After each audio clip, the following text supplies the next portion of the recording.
Good morning, everyone, or afternoon or evening, depending on where you are. How are you? How are you doing? How are you? It's rainy here in LA. I heard a fun fact today that it's rained more so far this year in Los Angeles than in Seattle.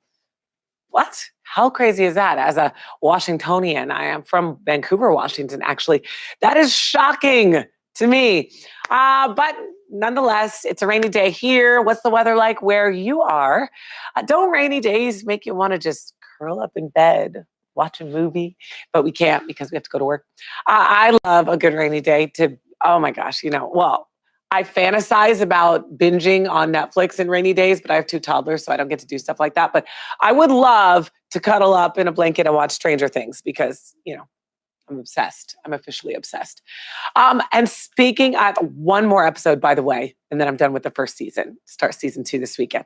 Speaking of binge-worthy TV shows, do you like the famous comedy TV show The Office? With Steve Carell? Well, if you do, Netflix has just announced some very exciting news.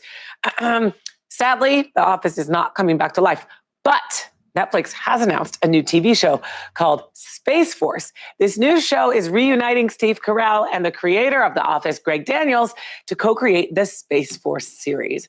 So that's fun, right? Obviously, the show will be a comedy, but maybe not obviously, because Steve Carell, I think he can do a lot of, he has a wide range, is all I'm saying, his acting chops. But it is a comedy. It's inspired by President Trump's idea for a Space Force as the sixth branch of the military. Just kind of funny that they kind of took that and ran with it, right? Hi, Joseph Hazel, 51 degrees here in South Carolina. It's cold there too. Maria Irene Del Torre, good morning, Kristen. Thanks. Hi, Maria. So back to the Space Force thing. A teaser trailer released yesterday offered fans a closer look at what the series will be about, revealing the goal of the Space Force employees is to defend satellites from attack and perform other space-related tasks. This will be a story of the men and women who have to, figure the whole thing out. I think it sounds interesting. Who's excited for the new show? Let me know if you'll be watching. Let me know what you think. I see the Jamaican flag. Who is this? Carlene Mendez, watching from Jamaica. Yay. Hi, Carlene. Shout out to all my international viewers. It's always fun to get some time with you here on social media. So speaking of Jamaica, some travel news for you. Maybe travel into the Caribbean anytime soon. Well, with all the busyness of the holiday travel season now over, the Wall Street Journal has released its annual ranking of the best and worst U.S. airlines of 2018. So taking a look at the 8 major U.S. airlines, the journal has ranked them in a number of categories, like the highest rate of on-time arrivals, the lowest rate of tarmac delays, involuntary bumping, extreme delays, canceled flights. God, I don't know if I should even say mishandled baggage. I always get so scared that my bags are going to get lost. It's like, gives me anxiety. Of course, the best overall airline of 2018 was unveiled as well. So who do you normally fly with? Delta Airways seemed to have a pretty good year, taking first place in a number of categories. Delta had the highest rate of on-time arrivals, the lowest rate of involuntary bumping and canceled flights. Southwest, Spirit, and Alaska also did pretty well, with Southwest winning the lowest rate of tarmac delays.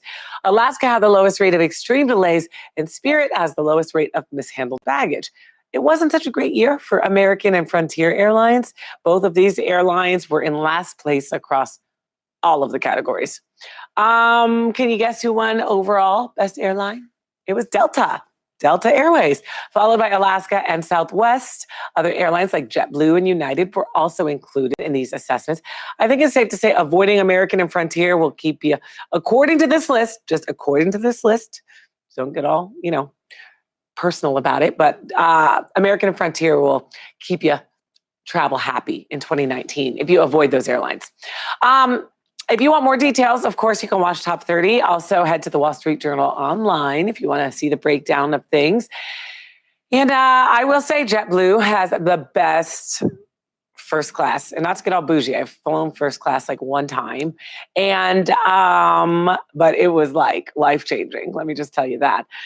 David Tooks, hey, lovely. Thanks, David. Good to see you. Cheryl, hi. Jamil, watching from Ghana. Very nice. Maria, Hawaiian Airlines, my favorite. I'm trying to think if we flew Hawaiian when we went on our honeymoon. We went to Maui on our honeymoon. Oh, so amazing. Best week of my life. Hawaiian Airlines, though. Thanks for the shout out. Cheryl, I like flying with JetBlue. All right, there you go. Greg Hadwick's back. Hi, Greg. Moving on now to some more stories that we'll talk about today on Top 30. Award season is in full swing here in Hollywood. Films like Vice, Green Book, The Favorite, Jockey for Oscar Gold. So just one question. Do you even remember who won Best Picture last year? I do. But it's interesting because the Hollywood Reporter and Morning Consult surveyed a couple thousand people and found most Americans cannot identify which films took Best Picture over the last 5 years. So can you? Let me know if you remember who won Best Picture last year. Last couple of years. Anybody? Well, hi, John Foy. The report partially attributes this lack of recognition to the box office, as no Best Picture winner has grossed more than $100 million since Argo won back in 2013. I didn't even think Argo was that great. I don't know. That's just me. At the same time, Oscar viewership is down nearly 40%. You know that over the past 5 years. Nominations for this year's crop will be announced January 22nd. We'll have more today on Top 30. So you do remember, though, the whole La La Land Moonlight snafu? You remember, like, La La Land won, and then they're like, no, it was actually Moonlight. Yay. Anyway, that was crazy. Brought me back a second. Also on Top 30 today, we're talking about the most affordable housing cities. I loved living in Phoenix, Arizona, because we owned like a really amazing house. The mortgage was super cheap, like $1,200 for, actually it was $1,165, I remember, for like this glorious, humongous house in this amazing neighborhood. Anyway, in LA, you'll get like a cardboard box for that amount. But when choosing a place to live, you need a city that's safe and affordable. So Realtor.com came up with some great ideas. And at the top cities, Grand Rapids, Michigan. The average home list price is about $280,000, with a very low unemployment rate, about 2.5%. In fact, Realtor.com estimates Grand Rapids will be the second hottest market this year. So if you're going to move to Grand Rapids, let me know how that goes. If you prefer the Northeast, consider Pittsburgh, Pennsylvania, or maybe Syracuse, New York. Over the last decade, these cities have undergone dramatic changes, transforming from rather unsafe to hot and thriving spots to live. Both cities, by the way, have average home listing prices under $175,000. Wow, that's amazing. Crime rates hover around 20%. And finally, if you're thinking about going south, you'll have to watch Top 30 today to find out. We'll let you know the best city to live in the South. We'll have everything you need to know about the most affordable cities here in the U.S. So watch the show for that story and more. I love hanging out with you guys. It's always fun. But now I got to get back to work, as I'm sure you do as well. So be safe if it's raining wherever you live. I know in LA, the streets are cray out there. Please tune into Top 30 today. Check your local listings. And here's your quote of the day. Your decisions, not your conditions, determine your destiny. Your decisions. Snaps for that. All right. Have a great day, my friends. I'll see you later today on Top 30. Bye.